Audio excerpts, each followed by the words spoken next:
topic that might surprise a lot of you, and that is that today I'm going to talk about how I became Muslim. Through these talks and through my other works, a number of people have approached me and asked how I became Muslim and why, and if for no other reason than simply to tell the story once, answer everybody's questions, and let people know how I made this major change in my life and in my religion, I've decided to tell the story.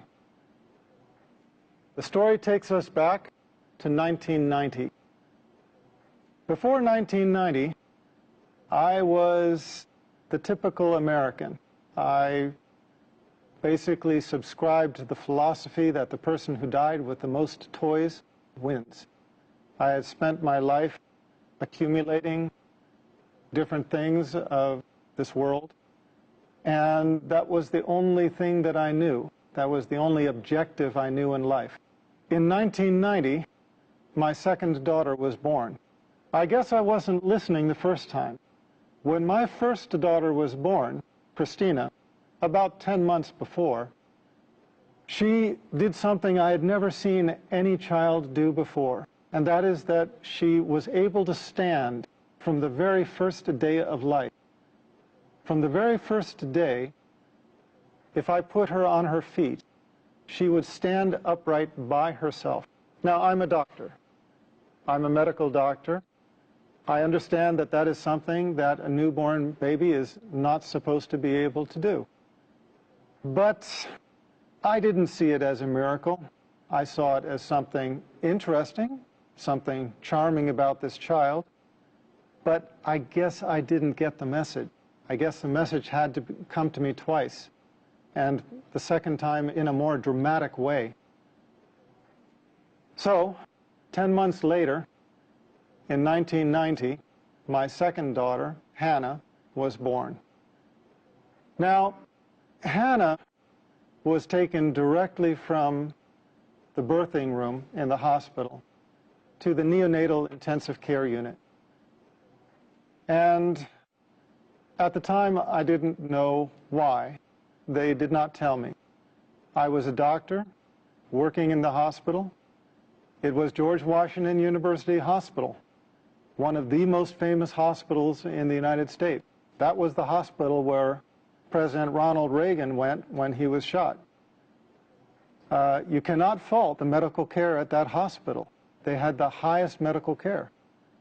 So, when I found out that my second daughter was blue, I was very concerned. I went and saw her in the intensive care unit. From the level of her chest down to her toes, she was a dusky, the only way I can describe it is a gunmetal blue, this deep, deep, dusky kind of blue.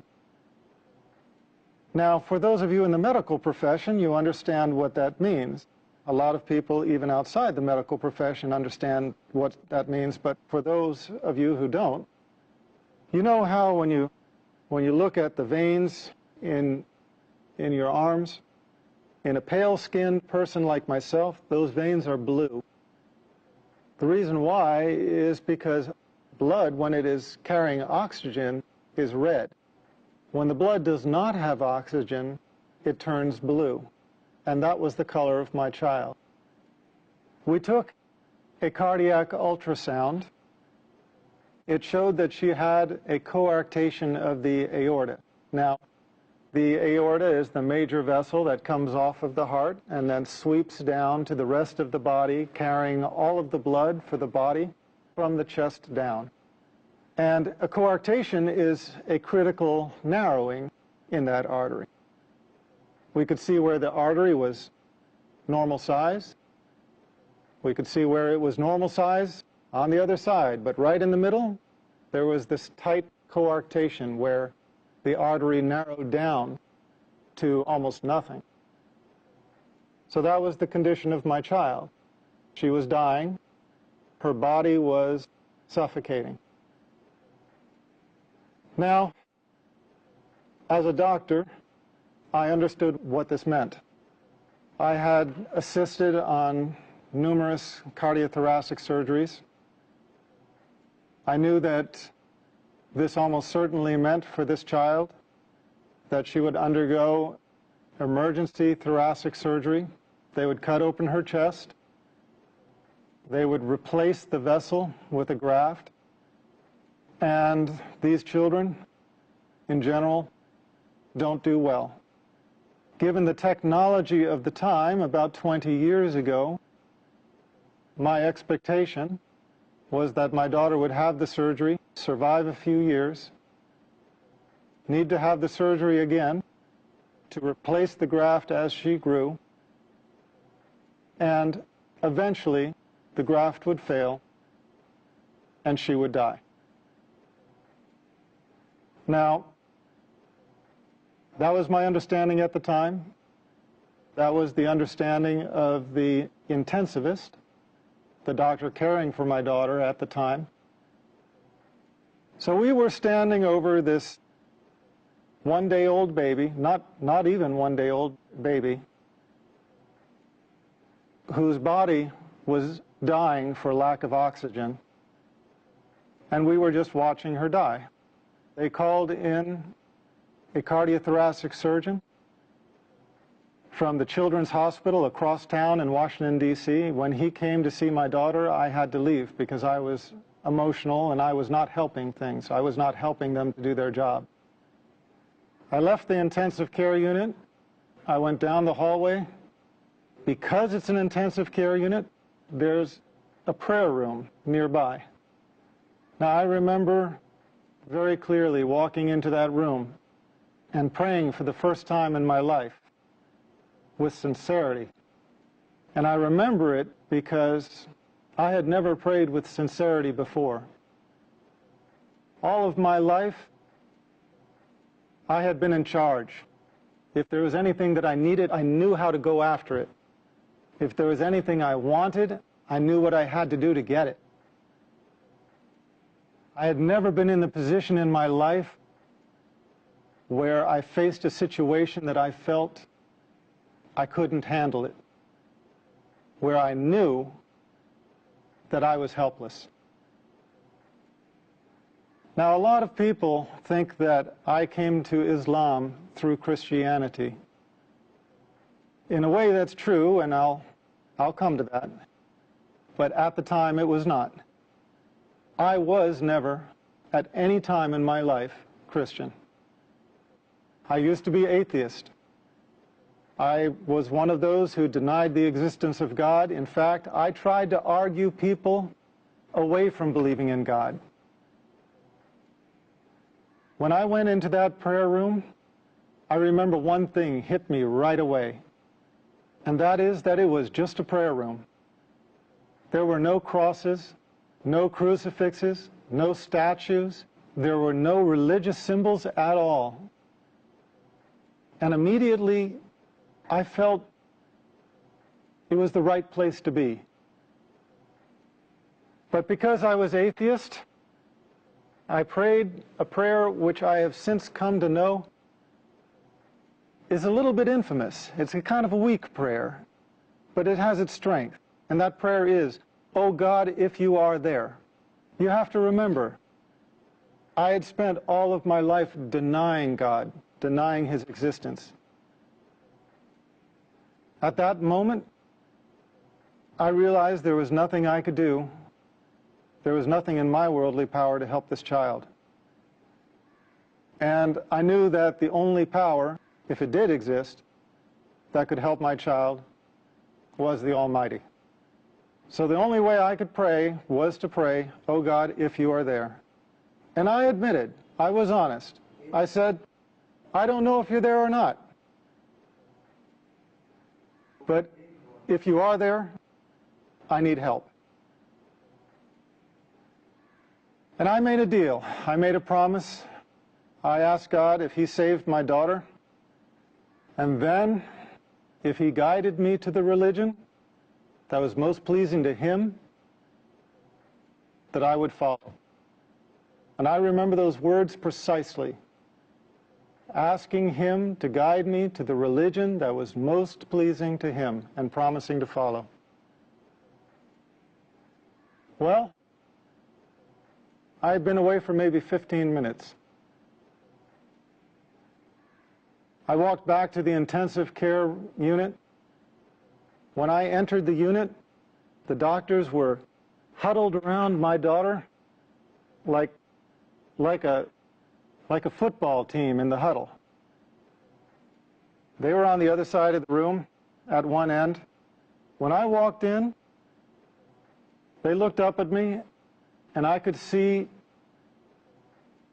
something had changed. When I walked up to them, the cardiothoracic surgeon just looked me in the eye and said she was going to be okay. The doctors around me did not understand it. He went on to give an explanation. He started talking about a patent ductus arteriosus and how he explained the fact that my daughter was going to be okay. And I looked around at the other doctors' faces, and I realized that I was not the only one that did not buy that explanation. And I realized that although that explanation worked for him, it just simply didn't work for me. I had prayed with sincerity for the first time in my life, and I could only believe that this was the hand of my Creator. We took an ultrasound before that showed this life-limiting condition. We took an ultrasound after, and she was completely stone-cold normal. She never had surgery. She never had medicine. She just went to becoming a completely normal child. As a matter of fact, she entered college this year. When I saw this miracle, I realized I had made a promise. And I realized that if I did not fulfill that promise, I would be blameworthy. So I started searching. I had promised my Creator that if He would guide me to the religion most pleasing to Him, that I would follow. And the last thing I wanted was to die with that promise being unfulfilled. I would love to continue and finish the story all in one go, but we have an obligation to our sponsors, and so I ask you to be patient, bear with us. We're going to break for a few minutes. We'll be right back. Welcome back. This is Dr. Lawrence Brown again, speaking on the subject of my conversion to Islam. And I will just continue the story that I started, telling how and why I became Muslim. So, I started reading scriptures of a variety of religions. I studied Buddhism, Taoism, Shintoism, read into the Bhagavad Gita, started studying Hinduism, worked my way around to Judaism, Christianity, started working myself up the ladder of the revealed monotheistic religions. With each religion I encountered, I basically just came to the conclusion that, well, no, that's not it. It didn't take me long to decide against Buddhism, against Taoism, against Hinduism. That's why I ended up studying Judaism. When I studied Judaism, I felt, okay, now here there is some truth, but there are also some things that I did not believe. I found inconsistencies in the Old Testament, which we'll talk about in another show, inshallah. I found the prediction of 3 prophets to follow, and that obviously raised the question, well, if those prophets do not count as John the Baptist and Jesus Christ as the first 2 of those 3, who else could it be? So I moved on to Christianity. As I studied Christianity, I just was looking for the answer anywhere I could find it. I studied with the Southern Baptists, the Quakers, the Greek Orthodox, the Roman Catholics, Mormons, Seventh-day Adventists. My head is kind of swimming with all of the sects of Christianity that I approached for longer or shorter periods of time. And in the end, I could never get my answers. I would go to the priests having actually done something that very few Christians, in my experience, really do, and that is reading the Bible and questioning aspects of it.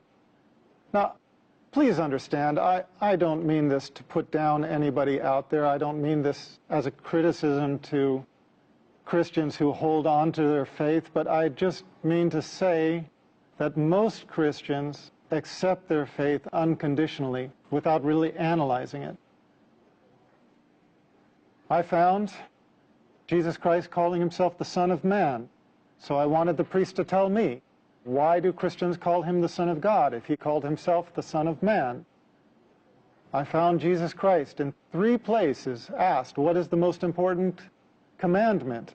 And he said, "Know, O Israel, your God is one God." And I couldn't find the Trinity anywhere. I said, well, if the Trinity is not in the Bible, why are people teaching it? Why are people believing it? Why are people following it? Why are people professing it? And they said, well, it's First Epistle of John, chapter 5, verse 7. And I found out that that's a forgery. It doesn't exist in the original manuscripts, which is why it has been modified in the more modern Bibles. It is why you do not any longer find in the reputable Bibles published in modern day, you do not find it talking about the Father, the Son, and the Holy Spirit, and these 3 are one. You don't find that anymore because the scholars of modern times have recognized that that was a misleading insertion. As Scofield's Reference Bible states, it's an interpolation. It's a misleading insertion. I wanted the priests to answer these questions for me, and I never found a single one of any sect anywhere who could. I felt almost more lost than before. I believed in what Jesus Christ taught. I believed that he was a prophet. I believed in God as one God. I believe that man's relation with God is direct, without intercessor. I believe that we are accountable for our actions. I could not believe that we carried the taint of original sin, a sin that we never committed. I was at odds with Trinitarian theology, but I was in agreement with everything Jesus Christ taught. And I found these 2 to be different, and no priest could explain this to me.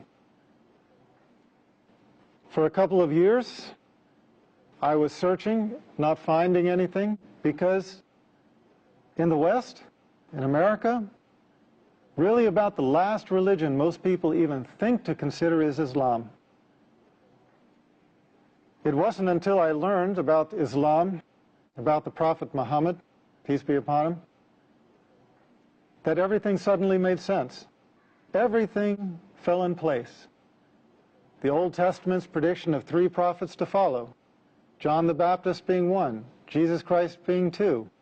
Who is the 3rd? The prophet of Islam, Muhammad, peace be upon him. Everything else fell in place. All of the teachings of Jesus Christ, his teaching that God is one, his teaching that the prophets, including himself, were men, his teaching that we are directly accountable to God, without intercessor, no saints in the way, no priests that you have to make confession to or seek absolution from. No, our account is directly to God, without intercessor. And I found the consistency in the creed throughout the chain of revelation. This was my reason for embracing Islam. I found in Islam the answer to my search in the continuity of the chain of revealed revelation. I found Islam as the conclusion in the chain of revelation. Now, that's my story. It's a very personal story, and maybe nobody benefits from it except for me. But it seems like everybody has a testimonial. And God guides who He wills. And if you are sincere, He will guide you to the straight path. But if you have some disease in your heart, if you have some insincerity, if you have some desire for the world where you do not put God as your priority, you can easily fall into this trap. You start out thanking God and you end up directing your worship to an element of His creation, worshiping the creation instead of the Creator. A few years later, as a doctor, I had a patient who had a son who was born with a lethal heart problem. It looked like he was going to die. She prayed to God. She asked for God to save her child, and she promised. Her child got better, the same as mine had. And you know what? She didn't keep her promise. She went back on it. And I guess that kind of concludes my story, because when I saw that, I realized that I didn't become Muslim because I'm so smart, because I figured it out, whereas somebody else maybe didn't. No. Here was this woman in the exact same situation. She was praying for the salvation of her child with a lethal heart defect, just as I had had a child with a lethal heart defect. And what was the difference between the two of us? The difference was simply that Allah guided me to Islam and made me sincere. And for whatever reason, she did not. She failed in her test. If there was one message I would send to the audience, it is just this. We come to the religion of truth not on our own, except as we ask for it. Allah guides those who He wills. Pray to Allah by whatever name you know Him. Pray to the Creator with sincerity.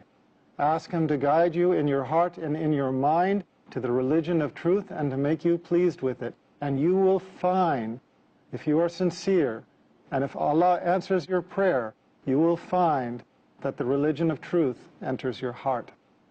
And inshallah, you will join us as a brother or sister in Islam. Thank you for being my audience on yet another episode, Interfaith Issues.